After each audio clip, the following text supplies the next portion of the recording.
Hello everyone, how are you doing? This is MD Tech here for another quick tutorial. In today's tutorial, I'm going to show you how to sign out of your Chromebook device.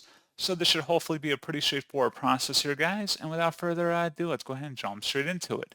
So all you have to do is select your time down in your bottom right corner, and then select the power icon, and select where it says sign out, and that will sign you out. And if you have a password requirement to sign back in, you have to enter that in right here.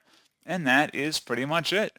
So, as always, thank you guys for watching this brief tutorial. I do hope that I was able to help you out, and I do look forward to catching you all in the next tutorial. Goodbye.